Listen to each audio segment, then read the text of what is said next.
2023년 6월 16일 비바테크에서 일론 머스크와의 인터뷰가 있었습니다.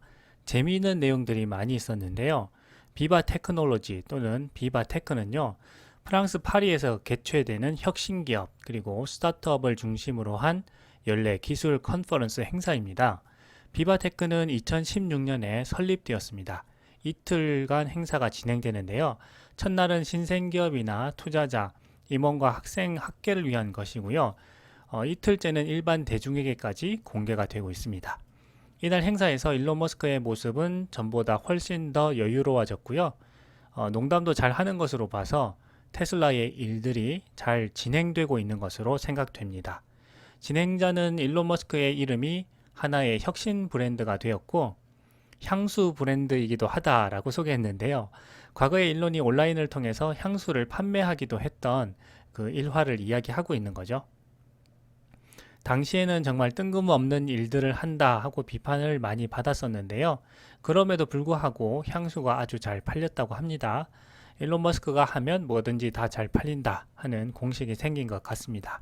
사회자는 440억 달러짜리 엄청나게 비싼 질문을 했는데요. 바로 트위터에 대한 질문이었습니다. 테슬라 스페이스X라는 혁신적인 기업의 창업자로서 리스크를 과감하게 받아들이면서 대부분 자신이 한 말들을 다 이루었는데 이번에 이 거액의 트위터 인수도 그렇게 될 것인지를 물어보았는데요. 사회자와 일론 머스크 모두 웃으면서 과거를 회상했습니다. 일론 머스크는 자신이 좀 더 똑똑했다면 그렇게 비싼 돈을 주고 트위터를 사지 않았을 것이다 라고 했는데요. 이 트위터 인수 때문에 작년 한 해 정말 테슬라 주주들은 지옥을 몇 번씩이나 왔다 갔다 했죠. 정말 힘들었는데요. 힘든 시간을 잘 버틴 주주들은 이제 조금씩 테슬라 주가가 상승하면서 마음을 쓸어내리고 있습니다. 앞으로는 현재의 기업들에 집중하면서 주가 관리도 잘 해나갔으면 하는 바람을 가져봅니다. 일론의 마법과도 같은 능력으로 트위터도 성공시키기를 바란다는 말로 마무리를 했습니다. 진행자는 일론 머스크가 왜 이렇게 많은 기업들을 운영하는지 물어보는데요. 일론 머스크는 모든 회사들이 각자의 고유한 미션을 가지고 있다라고 했습니다. 이미 우리가 다 알고 있는 미션들이죠. 테슬라의 미션은 지속 가능한 에너지로의 전환입니다.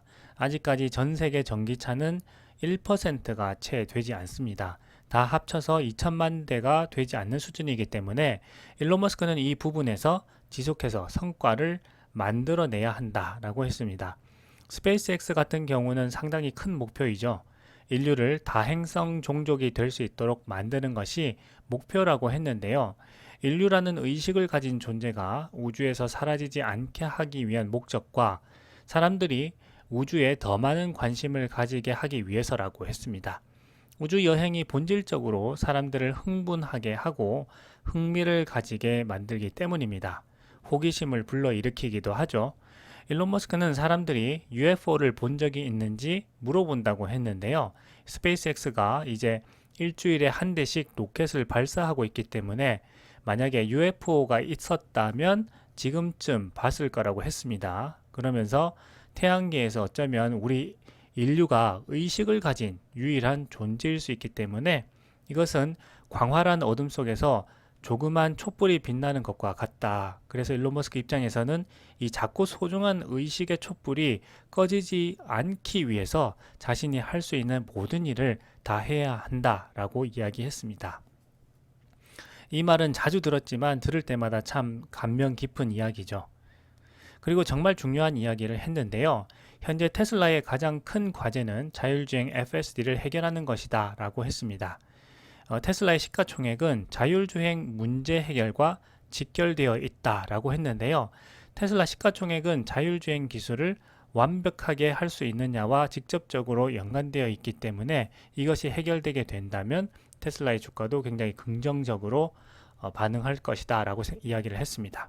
마크 인베스트먼트뿐만 아니라 최근에는 RBC 캐피탈 역시 테슬라의 타겟 프라이스를 $300 이상으로 상향 조정하면서 자율주행 로보택시에 대해서 이야기를 했는데요. 현재 많은 투자자들이 테슬라의 자율주행 로보택시에 대해서 기대하고 있고 상당 부분 주가에 반영되어 가고 있기 때문에 일론 머스크의 말처럼 테슬라의 자율주행이 현실에서 이루어진다면 테슬라의 주가는 퀀텀 점프를 할 것으로 기대됩니다. 그리고 중국의 테슬라로 불리며 주목받았던 전기차 스타트업인 바이톤이 파산 신청을 했다고 합니다. 6월 17일 중국 경제망에 따르면요, 바이톤의 모기업인 난징지싱 신에너지차 기술개발유한공사의 채권자인 난징 크노우 자동차 서비스와 상하이 화신네트워크가 6월 14일에 법원에 난징지싱 파산을 신청했다고 합니다. 충격적인 소식인데요. 화신네트워크 등 채권자들은 난징지싱의 계열사인 난징지싱 전기차 유한공사에 대해서도 파산을 신청했다고 합니다. 사실 화신네트워크가 난징지싱 파산 신청을 한 것은 2년 전인 2021년 7월인데요. 이 파산 신청에 대해서 법원 심리가 진행 중이었는데 파산 신청이 추가로 접수된 것이라고 합니다. 결국 청산 절차를 거치게 될 것이라는 관측이 나오고 있습니다. 사실 바이톤의 출발은 아주 화려했습니다. 중국의 최대 배터리 생산업체인 CATL과 최대 기술 기업인 텐센트 등이 투자를 했고요. 테슬라의 전 구매 담당 부사장이었던 스티븐 이브산 등이 공동 창업자로 참여했기 때문입니다. 이들의 화려한 이력 때문에 2016년 설립 당시에 바이톤은 글로벌 자동차 업계에서 큰 이목을 끌었습니다. 바이톤은 2018년 세계 최대 가전 IT 박람회인 세스에서 첫 콘셉트카를 공개했는데요. 1년 후인 2019년 말에 양산을 시작할 것이다 라고 계획을 발표하면서 바이톤의 일거수일투족이 언론의 화려한 스포트라이트를 받았습니다. 자, 그런데 약속했던 첫 모델 양산이 계속해서 지연되었고요. 게다가 직원 임금과 자재 대금이 체불되었고 상황이 급해진 바이톤은 급기야 임금 삭감과 공장 휴업까지 하게 되었습니다. 그 후로 부정적인 뉴스가 잇따라 나오게 되었죠. 이때 아이폰의 세계 최대 생산업체였던 폭스콘이 거금 2억 달러를 투자하면서 구원투수로 나섰었는데요. 이후 바이톤의 자구 노력이 생각만큼 성과를 거두지 못하게 되자 폭스콘마저 발을 빼면서 바이톤은 위기에 빠지게 되었습니다. 채권자들은 더 이상 기다리기가 어렵게 되었다고 파산을 신청했고요. 바이톤은 공장 가동조차 제대로 해보지도 못한 채 역사 속으로 사라질 운명에 놓이게 되었습니다. 그래서 중국 자동차 업계는 바이톤 사태를 계기로 해서 무작위로 난립했던 중국 전기차 업체들의 구조조정이 점차 본격화될 것으로 보이고 있습니다. 중국 전기차 산업의 춘추전국 시대가 테슬라의 치킨 게임으로 인해 무너질 것으로 생각됩니다. 중국 정부가 신에너지차 육성을 위해서 보조금을 지원했고 구매세를 면제해주는 등 정말 다양한 지원에 나서면서 지역 군수업체들도 기술력 없이 전기차 산업에 과감히 뛰어들었었는데요. 이런 결과로 인해서 중국의 전기차 기업은 200개 이상으로 늘어났죠. 이렇게 생겨난 수많은 전기차 기업들은 갈수록 치열해지는 전기차 경쟁에서 상당수가 도태되었고 강자만 살아남는 시장 재편 속에 사라질 것으로 전망됩니다. 테슬라가 중국 전기차 산업에서 새로운 판을 짜고 있다라고 생각하시면 될 것 같습니다. 이제 치킨 게임의 결과가 본격적으로 드러날 것으로 생각됩니다. 테슬라의 주가가 올해 들어서 140%가량 폭등하면서 역대 최장기간 상승이라는 대기록을 세웠습니다.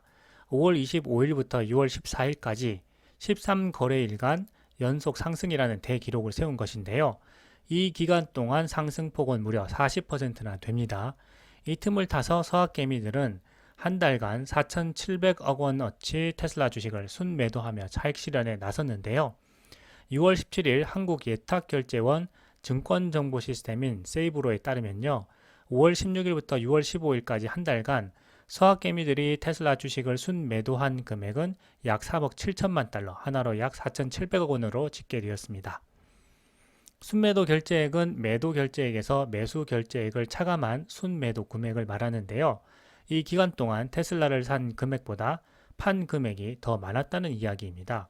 미국 전기차 충전 설비 제조사들이 연달아서 테슬라 충전 방식인 NACS와 호환되는 장비를 제공하겠다고 밝히면서 테슬라의 충전 방식이 미국 표준으로 입지를 굳히는 계기가 되었고 주가에 긍정적으로 작용했는데요.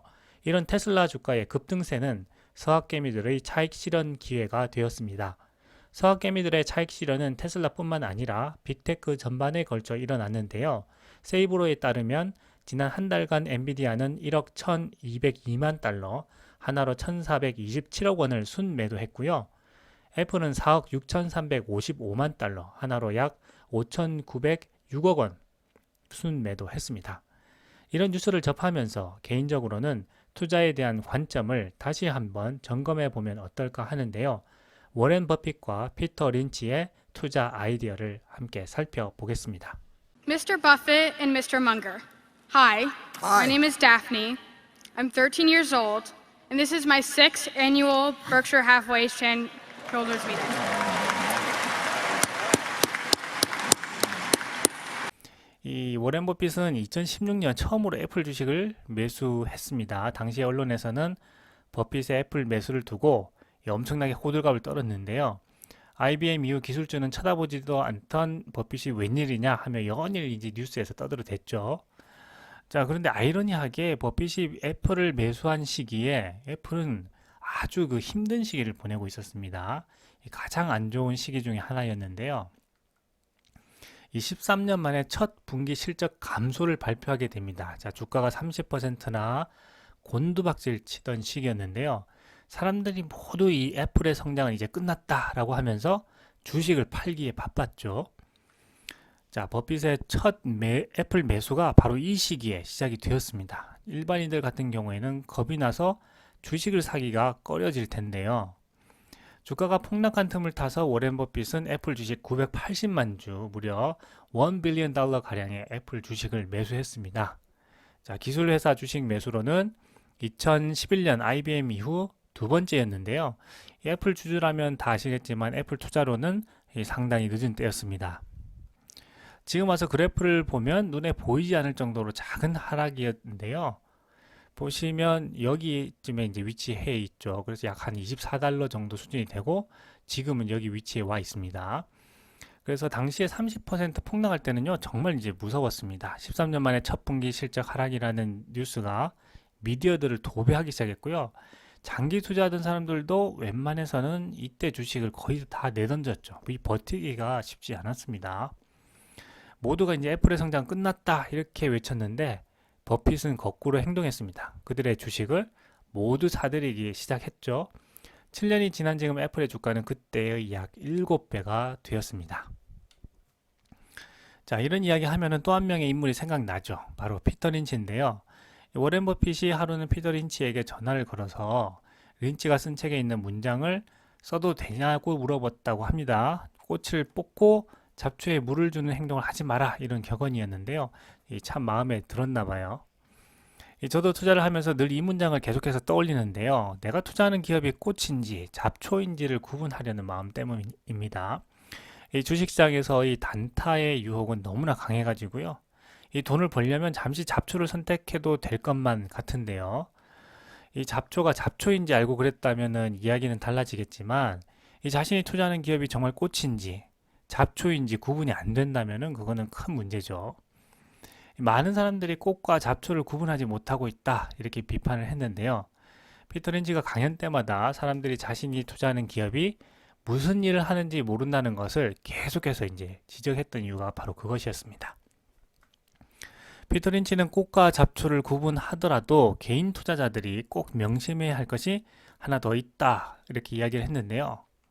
개인 투자자들이 가장 많이 하는 실수 중에 하나가 바로 주가가 이미 많이 올랐기 때문에 더 이상 오르기 힘들 거야 라고 말하는 거라고 했습니다. 피터 린치 자신도 이런 경험을 여러 번 했다고 밝히기도 했는데요. 이 피터 린치의 가장 유명한 강연 중에 하나인 1997년 9월 3일 투자 컨퍼런스로 가보겠습니다. 여기에서 월마트와 필립 모리스에 대해서 흥미진진한 이야기를 했는데요.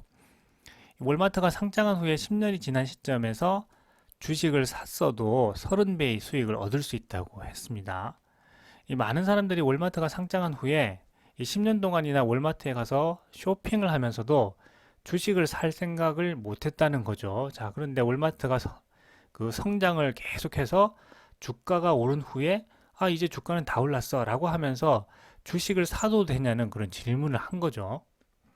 월마트가 상장하고 10년 동안 주식이 많이 올랐어도 그 시점에서 주식을 매수해도 30배의 수익을 얻을 수 있었다는 겁니다. 많은 사람들이 주저했지만 지나고 보니까 그 시기가 매수의 적기였다는 거죠. 피터 린치의 분석은 아주 탁월했는데요. 월마트는 주식시장 상장 후 10년 동안 미국 전역의 15% 지역에만 진출했기 때문에 성장 가능성이 아직 충분했던 거죠. 15%에서 20%, 20%에서 25%더 많이 진출할 거란 생각을 왜 못하냐는 것이 피터 린치의 생각이었고요. 월마트는 그 이후에도 엄청난 성장을 이루어냈습니다. 1997년 9월 무렵에 약 19달러였던 주가는 지금 153달러가 되었습니다. 피터 린치는 이 필립 모리스에 대해서도 이야기를 했어요. 필립 모리스는 1951년에 주당 12센트의 주식 분할을 했습니다.